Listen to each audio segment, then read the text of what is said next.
RLM विधायक माधव आनंद और LJP Ramvilas के विधायक राजू तिवारी ने सवाल खड़ा करते हुए शराबबंदी की समीक्षा के साथ साथ जहरीली शराब के मामलों में कड़ी कार्रवाई की मांग की है, जबकि बीजेपी और जेडीयू के नेता शराबबंदी को पूरी तरह से सफल बता रहे हैं। हालांकि आरजेडी के नेता शराबबंदी को पूरी तरह फेल बता रहे हैं।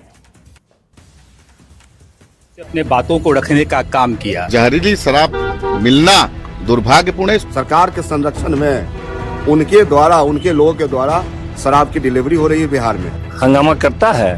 पहले आता था शराब पी करके पहला काम करता था, पत्नी को पीटता था। बंदी एक बहुत ही सफल कानून है बिहार में। बिहार में शराबबंदी को लेकर सियासी संग्राम छिड़ी हुई है। अब तक एनडीए में रहते हुए हिंदुस्तानी अवाम मोर्चा के राष्ट्रीय अध्यक्ष जीतन राम मांझी ही शराबबंदी पर सवाल उठाते रहे, लेकिन अब राष्ट्रीय लोक मोर्चा और चिराग पासवान की पार्टी एलजेपी-आरवी के नेता भी समय समय पर समीक्षा की मांग के साथ ही सवाल भी खड़े करने लगे हैं।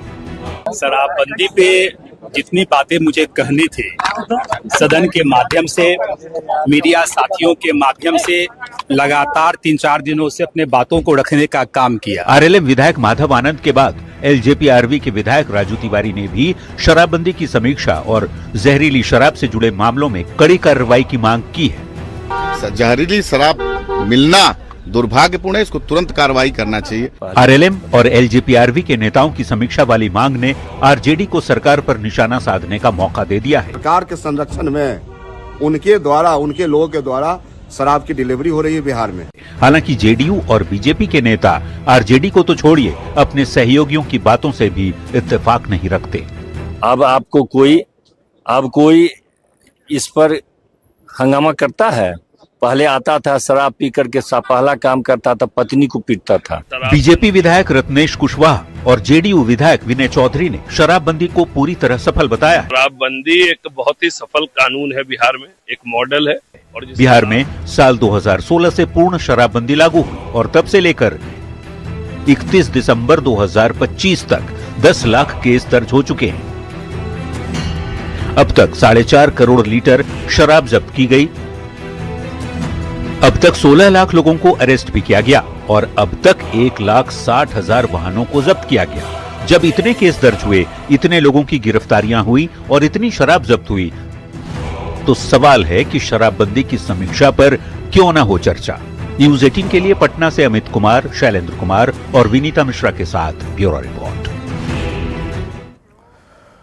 और अब खबर तो समझिए में शराबबंदी की समीक्षा पर क्यों ना हो चर्चा, इस खबर को समझिए। इस सवाल का जवाब जानने के लिए पहले शराबबंदी को समझना जरूरी है और शुरुआत से लेकर अब तक क्या स्थिति है इसको समझना भी जरूरी है। तो आइए पहले शराबबंदी को समझते हैं। बिहार में 2016 में महिलाओं की मांग पर, इस बात पर गौर कीजिएगा, 2016 में महिलाओं की मांग पर पूर्ण शराबबंदी लागू की गई। दरअसल शराबबंदी सीएम नीतीश का ड्रीम प्रोजेक्ट है। सीएम नीतीश के निश्चय में शामिल है शराबबंदी। शराबबंदी को सफल बनाने की हर कोशिश हुई है। ब्रेथ एनालाइजर से जांच, सीसीटीवी से निगरानी, बिहार के सभी बॉर्डर पर चेकपोस्ट कार्यरत है, यानी कि सभी बॉर्डर पर चेकपोस्ट तैनात की गई है। बिहार पुलिस की टीम, एसएसबी के जवान लगातार इस पर काम कर रहे हैं। बड़े पैमाने पर तस्कर और माफियाओं को गिरफ्तार किया गया है, उन पर एक्शन भी हो रहे हैं। अब इससे शराबबंदी की कामयाबी कहें या सच्चाई, वो भी समझ लीजिए। साल 2025 में 31 दिसंबर तक शराबबंदी को लेकर 10 लाख केस दर्ज हुए। वहीं अब तक कुल गिरफ्तारी 16 लाख हो चुकी है। 4 करोड़ 5 लाख लीटर शराब जब्त की गई और तकरीबन 1,60,000 गाड़ियों को भी जब्त किया गया।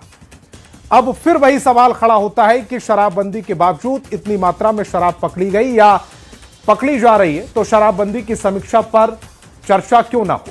सवाल है कि बिहार में शराबबंदी की समीक्षा की मांग क्यों उठ रही है। तो दरअसल शराबबंदी कानून के बावजूद धड़ल्ले से तस्करी हो रही है। शराबबंदी में भी अवैध शराब की बिक्री हो रही है। शराब की दुकानें बंद, शराब तस्कर एक्टिव हैं। देसी चुलाई शराब पर नकेल कसना बड़ी चुनौती बनता जा रहा है।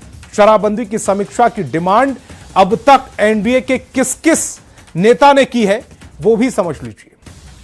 हम के अध्यक्ष और केंद्रीय मंत्री जीतन राम मांझी ने, आरएलएम यानी कि उपेंद्र कुशवाहा की पार्टी के विधायक माधव आनंद और रामेश्वर महतो ने साथ ही एलजेपी रामविलास के विधायक राजू तिवारी ने शराबबंदी की समीक्षा की मांग की है। शराबबंदी की समीक्षा से होगा क्या, यह भी समझिए।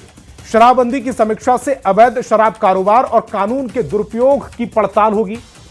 साथ ही यह भी आकलन किया जाएगा कि महिलाओं के खिलाफ हिंसा में वास्तव में कितनी कमी आई है। बड़ी बात यह है कि ऐसा नहीं है कि सीएम नीतीश ने शराबबंदी की समीक्षा नहीं की है। तो आइए जानते हैं कि कब कब शराबबंदी की समीक्षा हुई। साल 2018, सबसे पहले यह समझिए, अप्रैल 2016 में शराबबंदी लागू हुई। उसके 2 साल बाद ही 2018 में एडीआरआई ने शराबबंदी की समीक्षा की थी। उसके 4 साल बाद 2022 में कानून में 2 बदलाव किए गए। अप्रैल 2023 में 4 लाख रुपए मुआवजे का ऐलान किया गया। हालांकि रिपोर्ट में यह सामने आ चुका है कि शराबबंदी से बिहार को कई स्तर पर बहुत फायदा हुआ है। तो क्या फायदा हुआ है वो भी समझ लीजिए। सामाजिक और स्वास्थ्य में सकारात्मक प्रभाव पड़ा है। प्रतिबंध होने के बाद पुरुषों के स्वास्थ्य में सुधार हुआ है। महिलाओं के साथ यौन हिंसा के मामलों में कमी आई है। पारिवारिक स्थिरता पर ठोस सकारात्मक प्रभाव पड़ा है। महिलाओं की सुरक्षा पर सकारात्मक असर दिख रहा है। सामाजिक और स्वास्थ्य लाभ के आंकड़ों में भी सुधार हुआ है। यही नहीं, बिहार में शराबबंदी का असर यह रहा कि राष्ट्रीय परिवार स्वास्थ्य सर्वेक्षण के आंकड़ों के मुताबिक 83% शराबी पुरुषों की शराब पीने की आदत में बदलाव आया है। अब केंद्रीय